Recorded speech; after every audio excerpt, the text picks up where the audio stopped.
Team is all here and set to go. This is the Public Square from the American Policy Roundtable. I'm Wade Shepard. The team is Dave Zanotti, Rob Walgate, Jeff Sanders, Alan C. Duncan, our producer, and Melanie Elsey. An unrehearsed conversation to come here on the Public Square. Hope you can stay with us for the hour. If you cannot do that, you can always listen online at thepublicsquare.com. Okay, let's get started. The topic today is socialism and communism. Dave? Welcome to this adventure. What we're going to be doing over the next number of weeks, and that number is yet to be determined, is to try to recover a platform of understanding on what the words socialism and communism mean.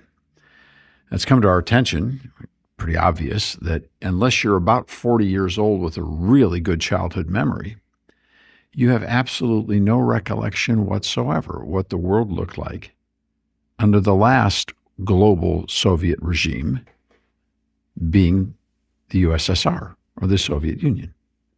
You say global. Well, they weren't everywhere. No, but they wanted to be. That was the whole idea. The last organization dedicated to the world dominance of socialism. The Berlin Wall fell in 1989. The flag went down over the Kremlin on Christmas Eve, 1991. So what we have is, unless you really love Rocky IV, well, and who doesn't? I do love Rocky IV. Yeah, right? You may have no recollection of what they're even talking about in regards to the Soviet Union. Well, if you're going to go to Rocky IV, we can chat about the fact of how I think sports at different levels was used to help educate people, but also to portray it as good versus evil. Coming from a family that, when it was known then as the WWF and professional wrestling, watching Barry Windham and Mike Rotunda against Nikolai Volkov and the Iron Sheik. No, I mean, that's how they got kids then to watch. Did they not in the 80s? Well, I mean, those were the best. You know, honestly, I think it's appropriate right from the jump that we basically say that much of our geopolitical education in this modern era has come from watching World Wrestling Federation. And I don't say that as an arrogant snob. I say that with reluctant admission. I mean, you just made Rocky IV look like a classic academic work.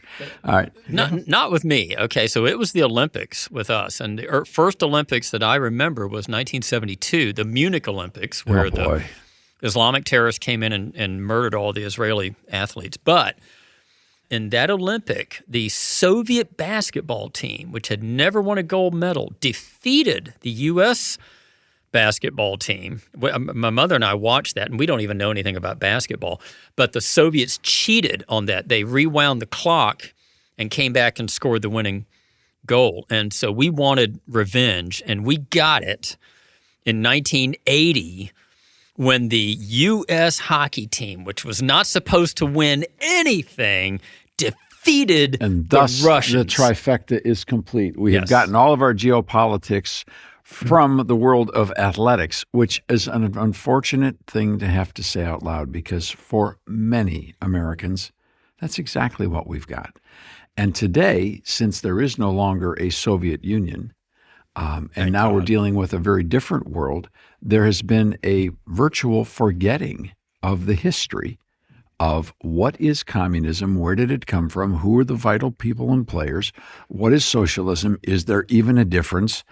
Because now, that same generation that knows nothing of the Soviet Union and what actually happened at the end of the 20th century is in a spot where they are embracing, according to polling statistics, socialism quite favorably. And I don't know that there's been the other side of the story told yet. So that's something we're going to try to do. They are the generation that knew not Joseph. Okay, Joseph so Stalin. There's tricky, nice turn of phrase. You I'm went Sunday school with me, and then you jumped. Stealing that from the title of a book that I received in the 1980s about how people have forgotten Joseph Stalin. So I'm just using that title. Fascinating. You know, the generation that knew not Joseph, Joseph, Joseph Stalin. Yes. And I mean, I've met people a little bit younger than me who say, well, you know, what's so wrong about the Soviet Union? What was so bad about it? And in fact, I saw a TED Talk just recently where they were in the TED Talk. They were saying, well, Lenin wasn't really all that bad if you just understand him and his historical context. So we're leaping backwards now. And what I thought, since we're going in that direction, let's try to go as far back as we can. Now, if we want to go as far back as we can, we're probably going to be honest about this and say you have to go back to the Garden of Eden. Okay. Because one of the predicate realities of the communist system is the requirement of atheism. All of the people that we will be talking about today, were decisional atheists. They were not raised as atheists. They came to a point in time where they chose to be atheistic. They chose to propagate the notion that there is no God. Not that he's not relevant, not that he's the watchmaker who wound it up and walked away. No, there is no God. I call them the original flat earthers because that's really what they're doing. There's many other terms that can be used. They're secular materialists, they're modernists, they're post-Christian, they're post-biblical. You could come up with dozens and dozens of terms. But the bottom line is they have completely abandoned their intellect and, in essence, their soul to the godless equation. That is a fundamental operational reality. So anyone that is speaking to us today about socialism is basically speaking to us about a system that absolutely mandates the godless equation. So we can go the whole way back to the Garden of Eden to find the motivation for that. So we're not going to bury the lead. We may talk 20 weeks on this, who knows? But the story is going to be the same from the Garden of Eden. God gave the opportunity for human beings to govern this planet. He put the garden in their care. And they had a job to do. They had work to do before the fall. So work is not the result of the fall. The curse is the result of the fall. But God had a job for Adam and Eve to do right from the beginning, the stewardship of this planet, which involves self-government.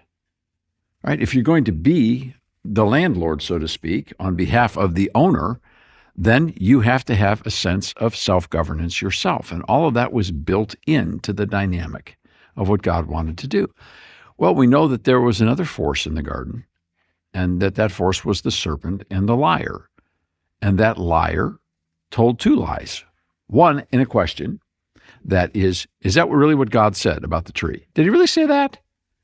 To challenge the manifestation of the Word of God in their lives. And then the second was that if you do it, you won't die.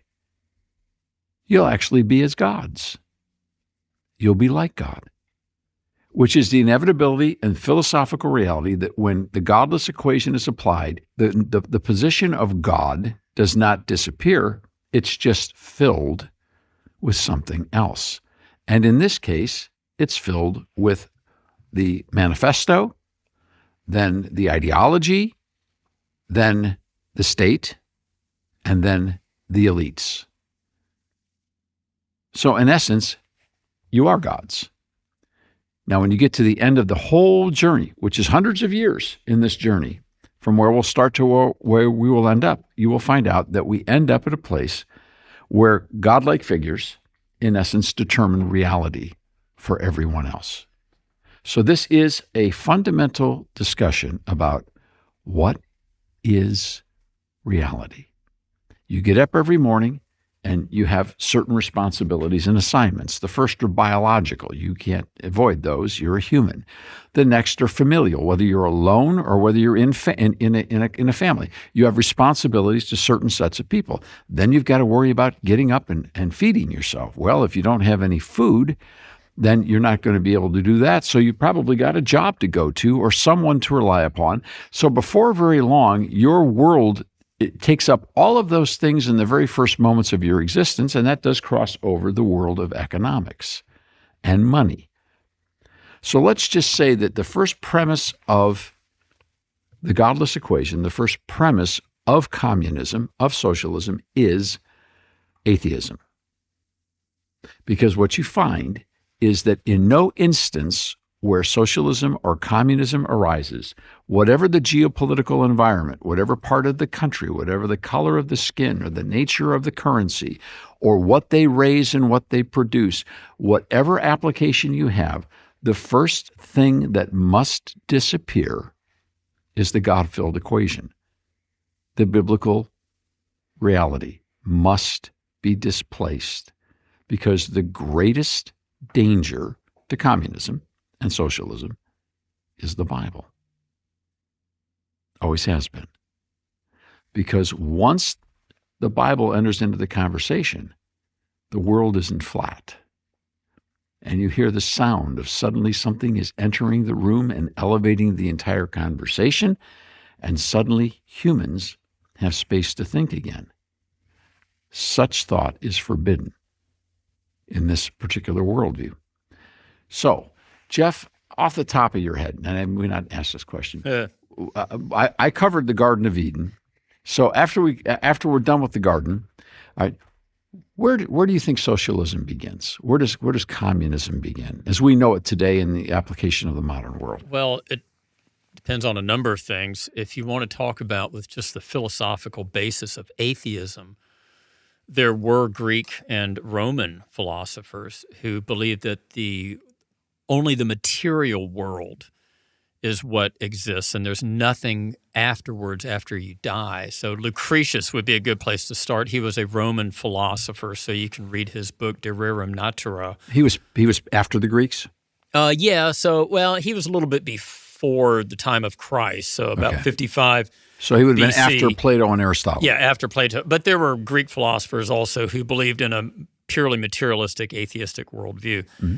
But they didn't really get a lot of traction. And then over the... Were there any in the Greek world that believed that the earth wasn't flat in that regard? There was more. There was a transcendent reality.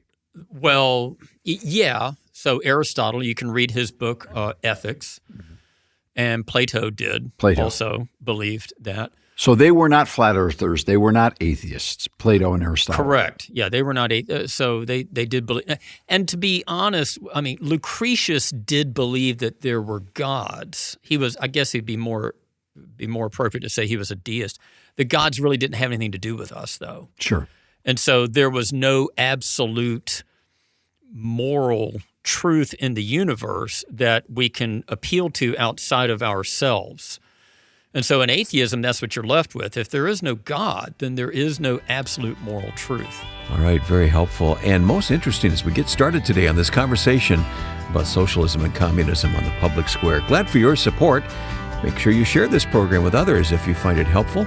You can do that by sharing the website, thepublicsquare.com.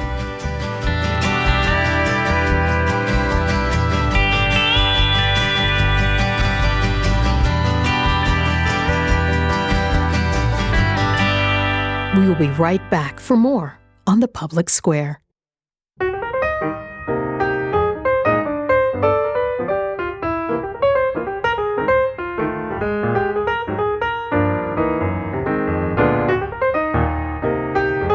just getting started with this conversation today here in the Public Square. And as Dave said earlier, it's just the start of probably several conversations to come. So let's get right back to it. Alan? So for the sake of discussion, for the sake of argument, we talked about communism, Marxism, socialism being atheistic beliefs. So what about somebody who reads the New Testament and sees the early church and said, hey, aren't these folks living in a commune of sorts? They were. Yeah, if you read Acts chapter 2, the day of Pentecost, the Jewish believers there in Jerusalem, they sold whatever they had, and they had all things in common. It tells us in Acts 2, 3, and 4. The problem is with socialism, what they are doing is not socialism. There was not a government forcing them to do this. They voluntarily decided to give up whatever possessions that they had and to live. And they could leave anytime they wanted to. So nobody was taking their stuff away from them and redistributing it to other people that the government deemed more worthy of what you had earned.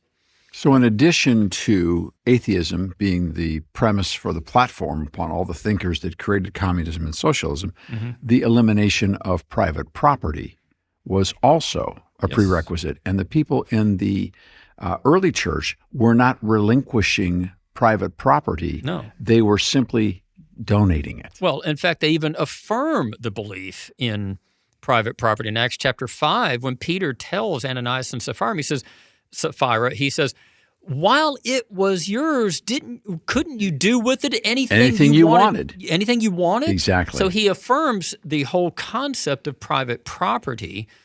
The thing that he was getting after was don't lie about it. Right. And as do the teachings of Jesus over and over again affirm, which of course takes us back to Moses and Mount Sinai. Thou shalt not steal certainly has a predicate that private property exists. And don't be greedy either. Don't be covetous. Yeah. And so socialism is based upon the whole premise of greed.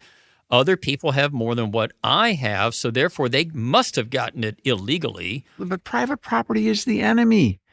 Oh, really? And so we listen to people today who call themselves Christian socialists, and they have no problem whatsoever. So they are Christian thieves. Was surrendering private property as if that's somehow a moral attribute, when in reality, true morality has to do with self-governance, which presumes, as the Bible is crystal clear, that God has given us responsibility over this earth. We have a sense of responsibility, stewardship. Now, we're not ultimately the owner of anything, but we are given to steward.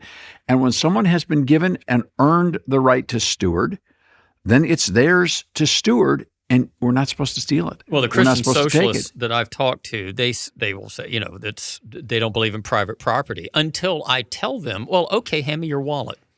No, that's my wallet. Well, no. I need your money more than you do. I've got bills I can't pay right now. Hand me your wallet. Give me your credit card. Come on, hand it over.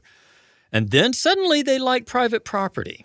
Well, and I think we see this as well. People that advocate for this type of system, when they come from countries today that are doing it, it's always, they're looking at the folks that have more than them that they want to do. They don't want to be at the, dare I say, top of the food chain when it comes to this. They're always looking at what they can get from others. And from a historical concept, the people that come up with this tend to always stay at the top, though.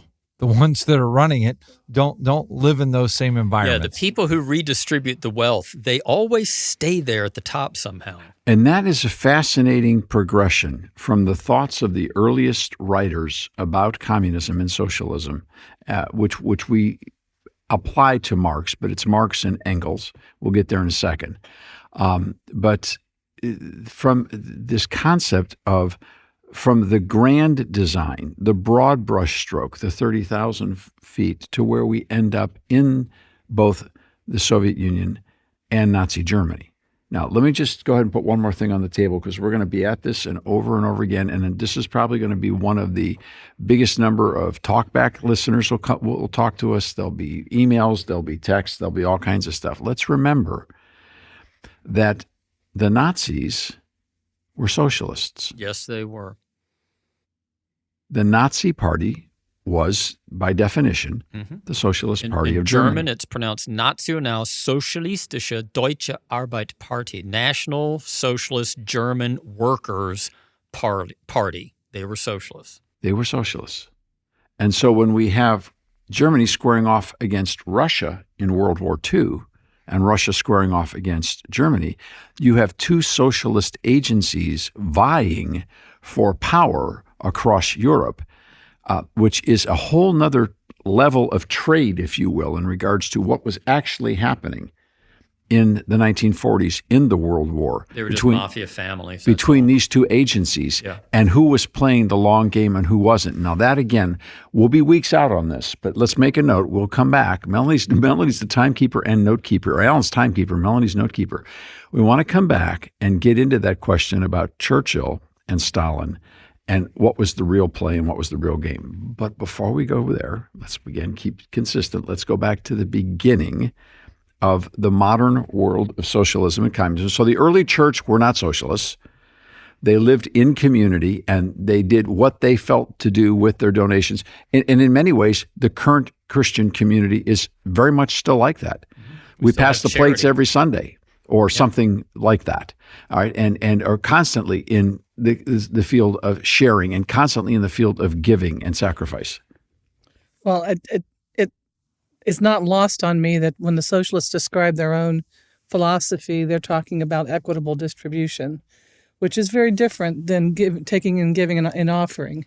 You know, in an equitable distribution, someone is deciding what's equitable and how it's distributed that way. Who are those angels who decide all of that? Yes, those geniuses. Interesting point. Now, that also brings us to another place about this atheist portfolio that is required to be able to actually be in the governing reality of socialism. Let me give a quote here that Ronald Reagan made. Interesting.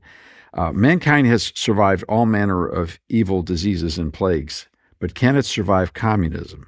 That was a question that Reagan raised. He defined communism as a vicious disease. Communism is neither an economic or a political system. It's a form of insanity.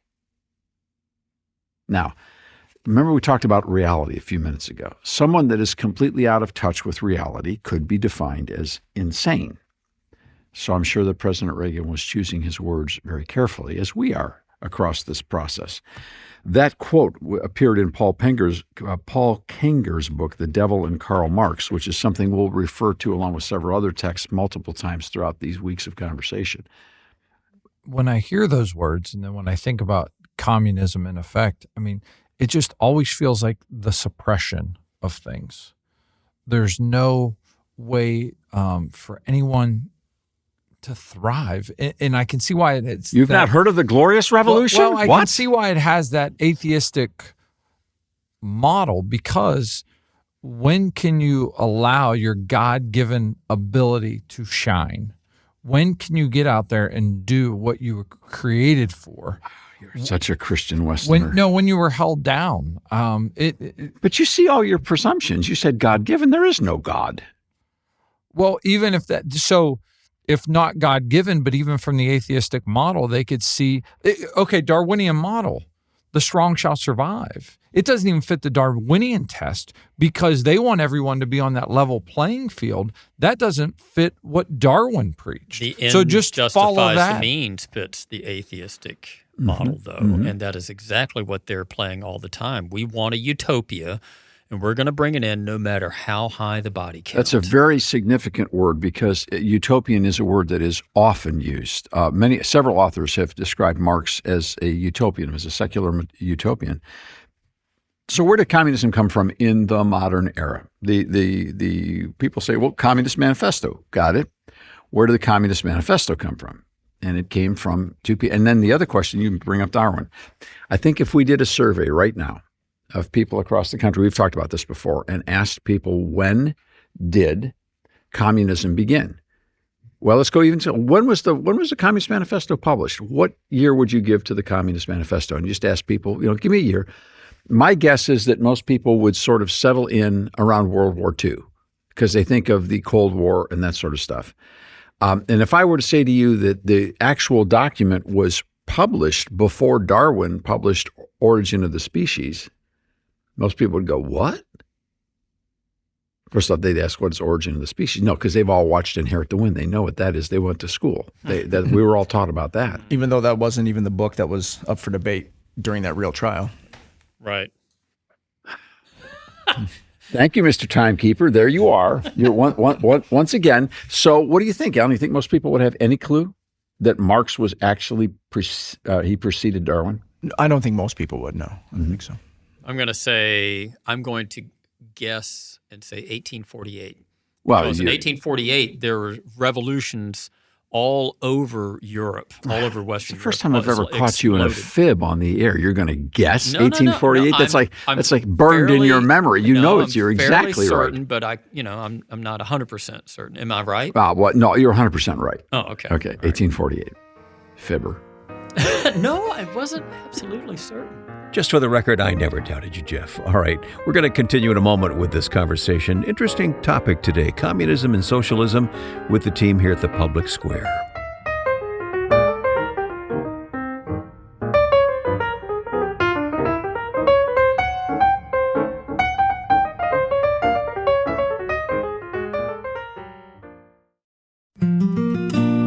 Let's see. There's our tithe, food and clothing budget, taxes, all the insurance, and the car payments. Where's the line in your budget that helps pay the bill for fixing what's wrong in America? Log on today at aproundtable.org and join the growing team that's giving every month to get America back on track. Make your monthly contribution to aproundtable.org.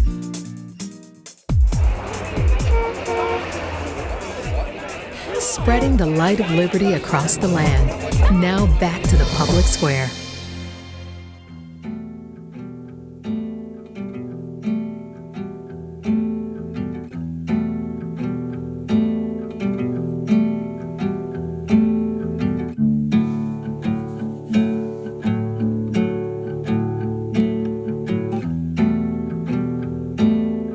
We sure enjoy bringing you these conversations unrehearsed here on the Public Square each week. And we have other programs available as well, including a daily program, which you'll find on our website and on many radio stations, thepublicsquare.com. Okay, the topic is communism and socialism. And let's get right back after this now, Dave. So let's talk about Marx and Engels. They are the people responsible for the Communist Manifesto. The Communist Manifesto is the pamphlet, depending on what size print you have, between 50 and 85 pages, that describes what it is that communism is supposed to be in the modern world. You've got one right on your nightstand. I just feel like something we should all read, though. But I feel like Marx gets far more credit than Engels does in history, in the discussion. He's the one that people talk about. So, yeah, he is. They were both pretty big live personalities, but Marx was a little bigger, and Marx had the better beard, and he has the staying power as far as a household name goes. Yeah, well, honestly, he was pictorially more interesting. Plus, Engels, by the end of his life, really truly looked British, looked like a Brit. Now, Engels was born in Prussia, I believe, and Marx was born, I think, also in Germany. Well, it wasn't Germany at the time, but Trier is the city. It was actually an ancient Roman city in Germany. Yeah. So they're both German by birth. Yes. Okay. And were they both born into atheist communities?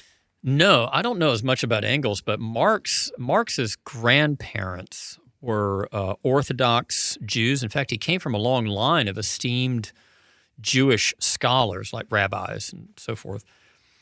And then his parents, if I'm not too badly mistaken, converted to Lutheranism. I think that was to make things a little bit more socially acceptable for them, because Germany does or did have a long history of anti-Semitism. Yes, and Marx was baptized at the age of 6. Okay, as a Christian in the Lutheran Church, but of course he ditched all of that at some point in his early adult years. All right, so so people would think again that the atheism didn't come from the bottle, so to speak. It was something that came later. Yeah, Engels' family, it says, was devout Protestants. Mm-hmm. So he was born and raised in that model, and I think he was one of 9. So a successful family as well. The Engels family also were highly committed capitalists. They owned businesses. Yeah. And they owned businesses across Europe. They were in the business world, and Engels made his living from that business his entire life, and he supported Marx.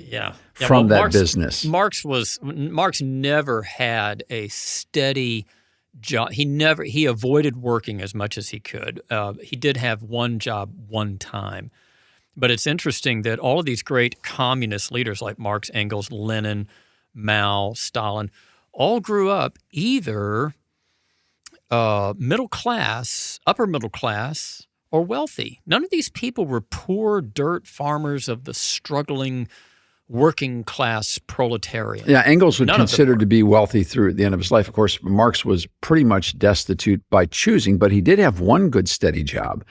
And that was he was a writer for an American newspaper. Was it Horace Greeley? Marx worked for the New York Tribune for several years and got paid writing regular articles. Marx, by the way, was a very prolific writer, as was Engels. And the truth of the matter is, if you study them, you'll find that Engels probably did more of the writing than Marx did. Yeah, he was a consistent, not just a patron. He wasn't just a rich guy who said, yeah, I like this. No, he was all in. Engels was all in. It was all in for atheism. He was an atheist. He was all in for the destruction of private property, even though he made his entire life and supported his family, and his family were deep in business in both across Europe, including in London. And both these men lived and worked in London. And Marx lived to a great degree off of the inheritance from his wife, Jenny Westphalia. So even though later in the Communist Manifesto, he is against inheritance, he wants the abolition of all inherited wealth. He lived off of it for years and years because he wouldn't go out and get a job. So my question would be, if these two men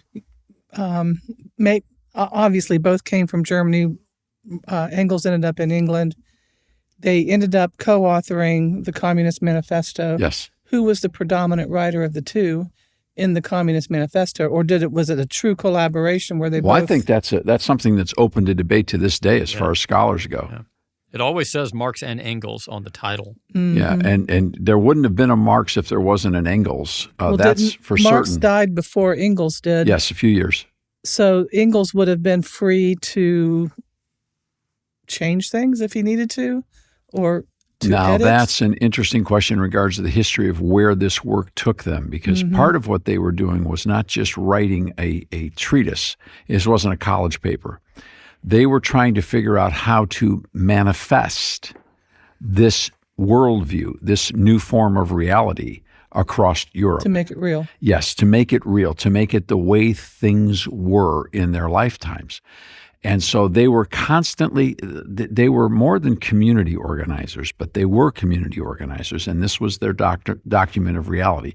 They basically were their own religion. They were their own church. They were their own university. They were their own form of government, and they were trying to find where these seeds could be planted and revolution could occur, that this reality would transform the existing system. And think about the methods of communication of the day and how committed they were to getting it out there. I mean, we think about today, anyone can turn on a phone or hook up to the internet and get your message heard. Yeah, I thought the answer to Melanie's question was going to be the internet, because that answer is going to come up over and over again. But you brought it up, yeah. In other words, they were on the slow train. Yes, in regards to the communications, they were committed to it. Yes, always. It just reminds me of scripture that teaches there is a way that seems right unto man, but the way therein leads to death. I think that's at least 4 times, if not 6, in the book of Proverbs. Yeah. You know, it's interesting to me when I read about communist leaders is that they were all theoreticians. They were all about, Marx and Engels were all about theory. They never tried to put it into practice themselves. They never say, you know what, let's try this out. Let's start a commune of our own. Let's get 1,000 volunteers.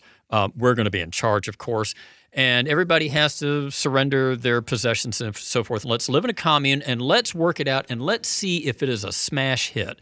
And if it is, then everybody else is going to want to join us. Except they never do that. It's always imposed upon people with a rifle and a bayonet. And this is such an interesting point, because they knew they did not have the critical mass of support that it would take to topple any country's economy, to topple any country's form of government. But there were many governments that were during their lifetime that were in a state of flux, particularly across Europe. A true study of the history of Europe from the Roman Empire forward, from the fall of Roman Empire, shows that the maps changed on a regular basis. It was a constant source of conflict and forms of government. And you have large family rulership. You have all kinds of things that happen back and forth. Poland was on the map and off the map and on the map and off the map. And you go the whole way. This takes us all the way through World War II and the Cold War.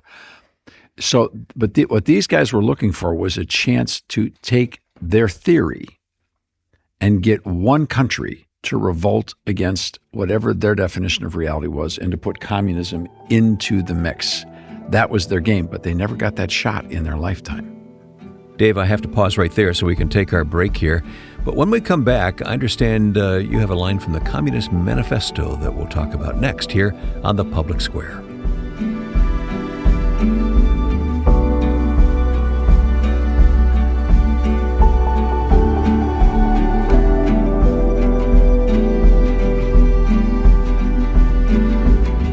right back for more on The Public Square.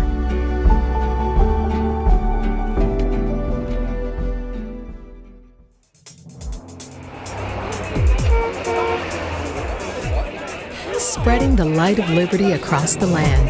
Now back to The Public Square.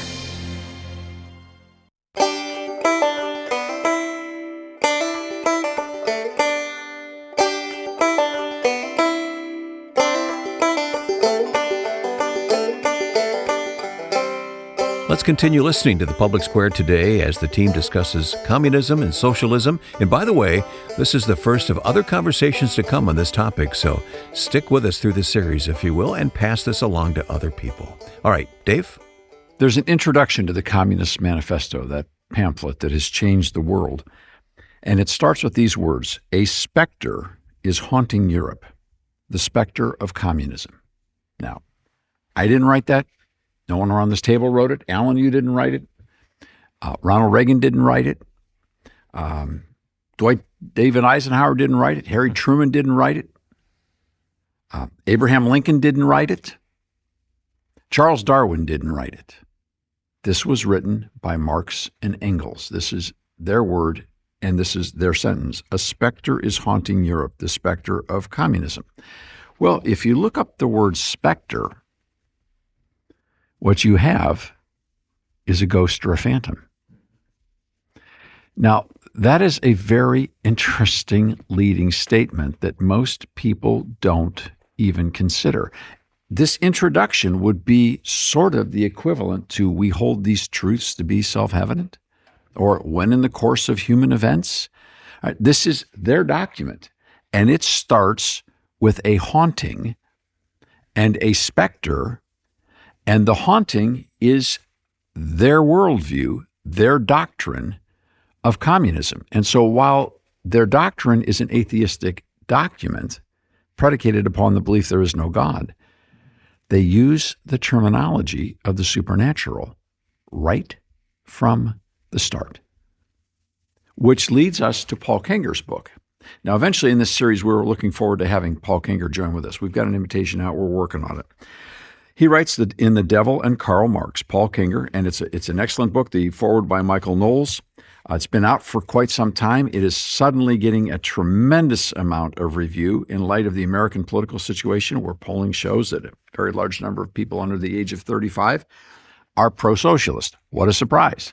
So here's the question. That's quite a title, The Devil and Karl Marx. Is there any credibility to it, or is that just, a typical, must be a Republican, right?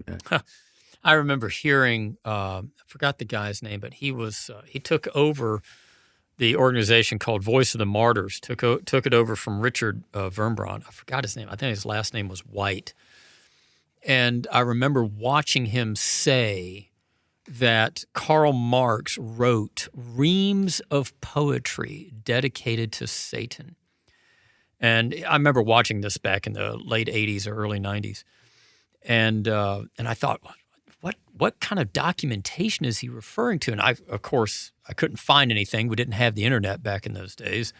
So I just dismissed it for the longest time until recently. I think there are some quotes from Karl Marx in this book. Thus heaven I've forfeited, I know it full well. My soul, once true to God, is chosen for hell. Karl Marx, The Pale Maiden, 1837. Look now, my blood-dark sword shall stab unerringly within thy soul.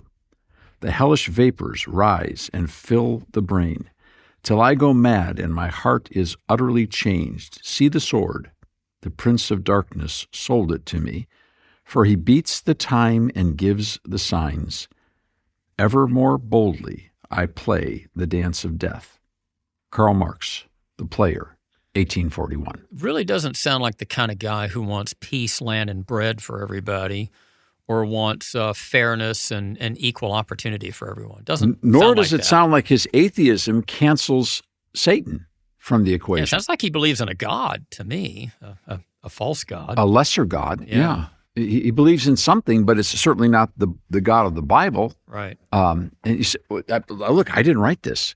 Is this controversial? Sure, there's going to be a whole bunch of people at the Atlantic flipping out, saying there they are quoting that Satan stuff. You go, it just happens to be real.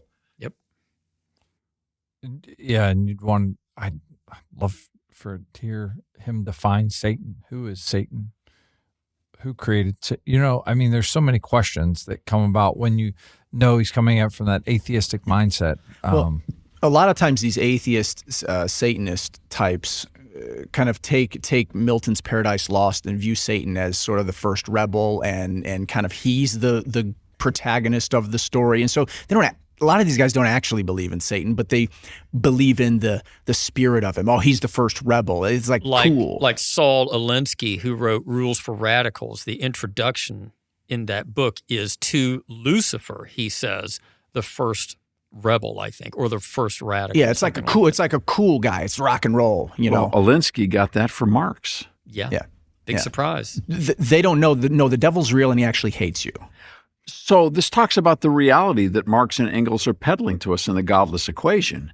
What's ironic about it is you would expect in the godless equation, because they are also utopians. Now, they are utopianistic. In other words, they believe that they can recreate a more perfect world.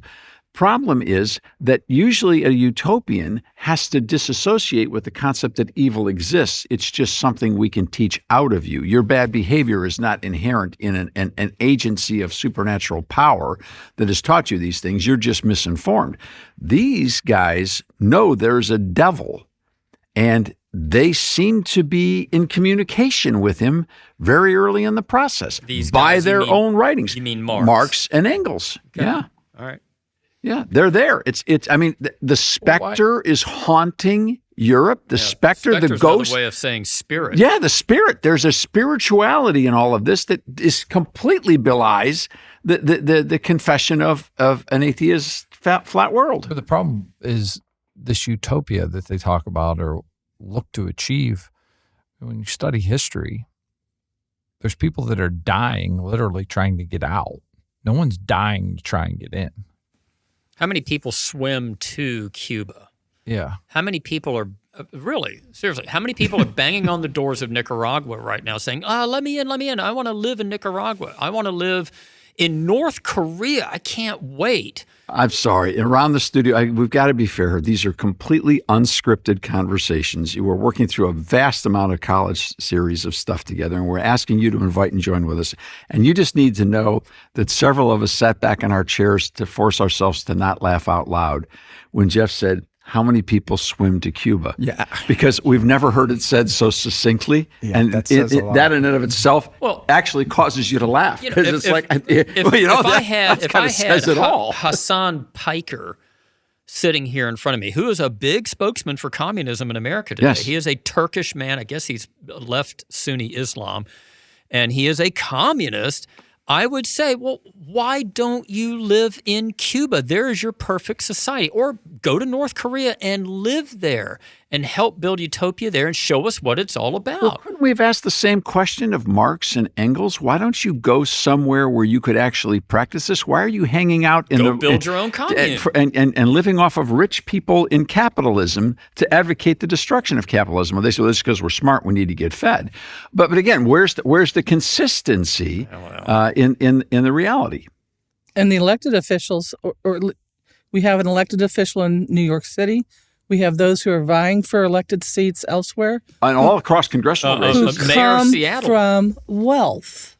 Yes. And they're the ones looking to redistribute the wealth of others. Yeah. Hassan Piker's from a very wealthy family. He never had to sweep the floor of a steel mill a day in his life. Let's draw a distinction, too, because this is a different situation. I know we got to take a break. I'll try to make this quick. But several times we've been in settings in Washington, D.C., where we've sat with people from all sides and all levels of the power curve. We do public policy. It's what we do. And oftentimes I've watched some of the rich liberals, whether they're Republican or Democrat, doesn't make any difference, in conference, in committees, in conversations. And there's a sense of, okay, I've got mine and I got to make sure you get yours. So we got to make this fairer for people. And so there's they're bent towards socialism to give other people's money away to people who don't have it, because then they don't feel so guilty because they're so rich that no tax level can hurt them. Okay, I get that sort of emotional, I'd like to think better of myself. This is a spectre. What we're talking about here is a ghost. Oh, that deserves more conversation, and we'll get to it in a moment here on the Public Square. Some of you are leaving us at this time, a few stations cut away. If that's true for you, go online to thepublicsquare.com or YouTube and listen to the remainder of this program. It's very important. Okay, let's take our break.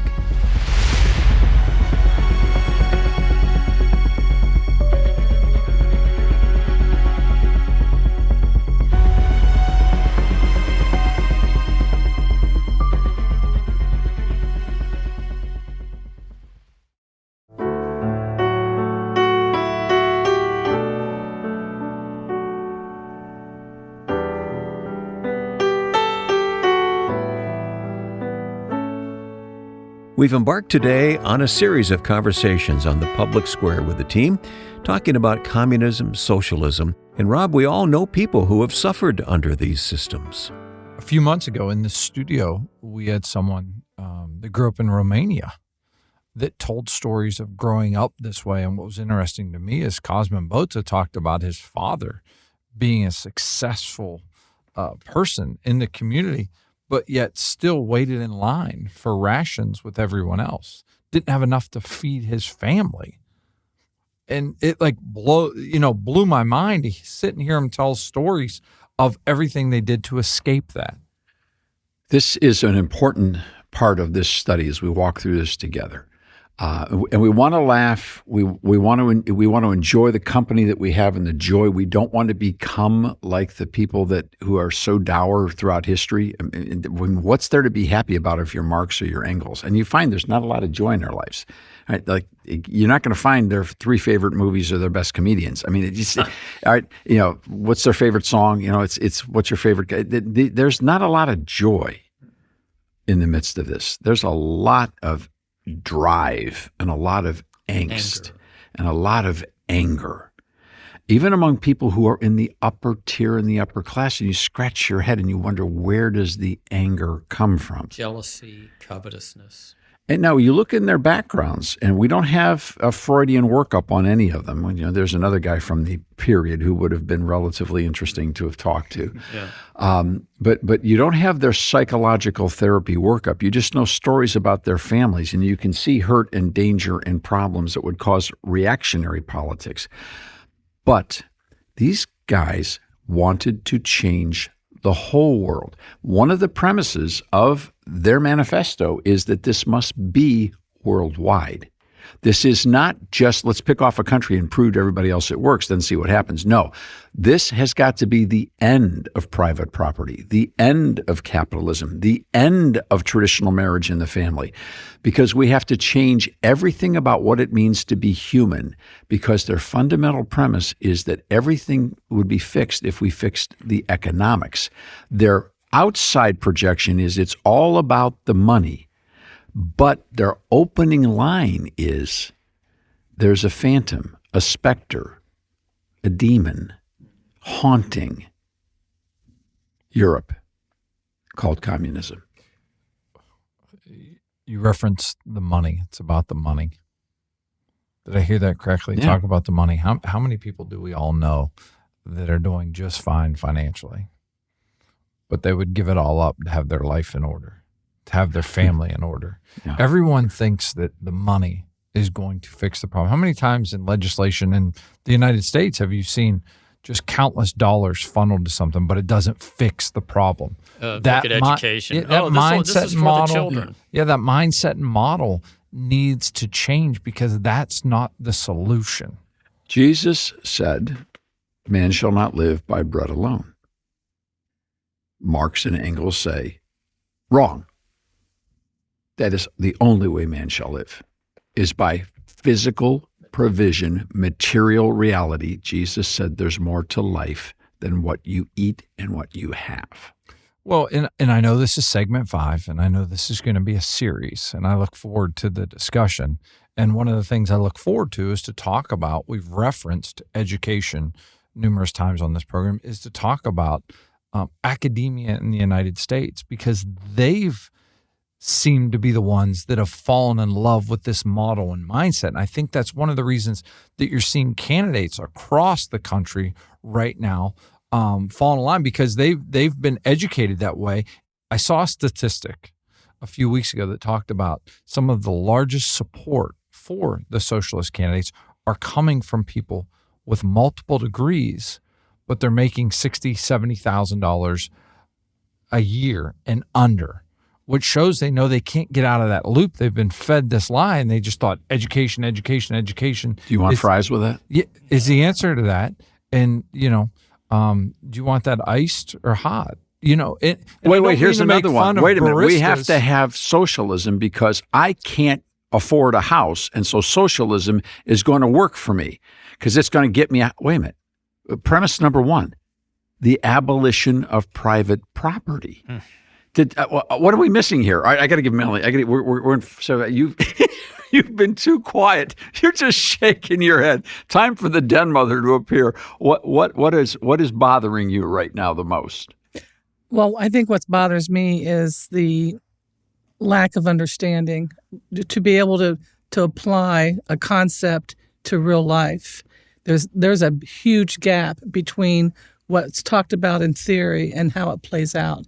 And how much of that puzzle is missing in the conversations with candidates who are running on platforms that promise the world but will deliver nothing. Well, let's circle back. If all the reporters asking the questions are under the age of 50, right, they don't even know what USSR stood for, let alone that it existed.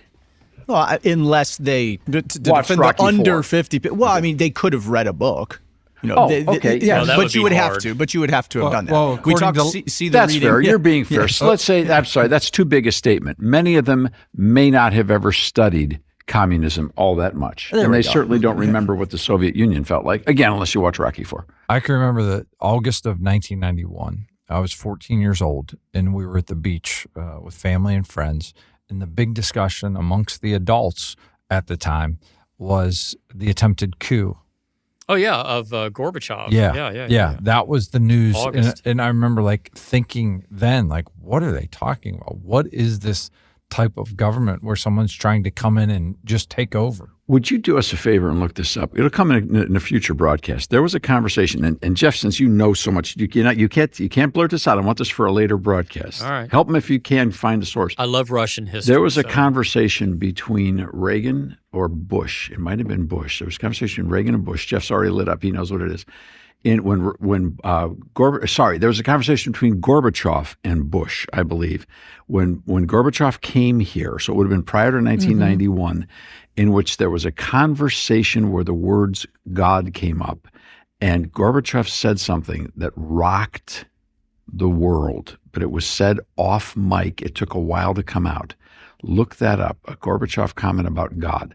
Yeah, we'll come back to that. We'll come back to that. Now, there is so much to talk about here. And I hope, I know we're going to get a lot more letters and emails and calls saying thank you than we were about, you missed that, or, you know what, Alan, I'm sorry. You caught me. I'm trying to light up reporters. Okay. I am. I'm trying to light up the reporters. I'm not suggesting they're stupid. I'm just suggesting maybe they should ask harder questions. Oh, sure. Okay, so that's what I was doing. Well, I wasn't there. defending reporters. I was just defending You had the right to under. defend. I was You are defending the- under you are- 50 years. You know, That's Rob what- is the official trained referee, but on occasion you get to put the stripes on. You had the whistle. It was a fair call. And I'll tell you why I do it. I'm probably going to do it again. So keep watching. yeah, all right? keep going. All right. But here's what's, I think, most important. And I don't know how else to say this, but as candidly as it comes to my mind, and pray God that I say it well, this doesn't make a lot of difference unless every one of us that's listening to this conversation tells somebody about it. Because right now there is a dearth of knowledge in our country. And if you've learned something, could you share it with someone? That's what's important. Now, we'll know if you're sharing it with someone because we'll see, the only thing we'll see, and that's that someone downloaded this broadcast. Not your name, it's just a number. We don't collect data here. We don't sell your information to public, or to anyone, to politicians, parties, nothing. Your televisions are being inundated with ads right now, and campaign ads, and commercial ads. We don't do any of that stuff. We're here to spread the light of liberty. Would you help us? Would you please tell somebody about what you heard today and invite them to listen as well? That's it. That's the pitch. We'll be back next week with more. And we all look forward to that, Dave. Thank you. And thank you to the whole team for getting us going today on this topic. More to come on the Public Square. Thanks for your support of the American Policy Roundtable and this listener-supported broadcast known as the Public Square. Join us online at thepublicsquare.com.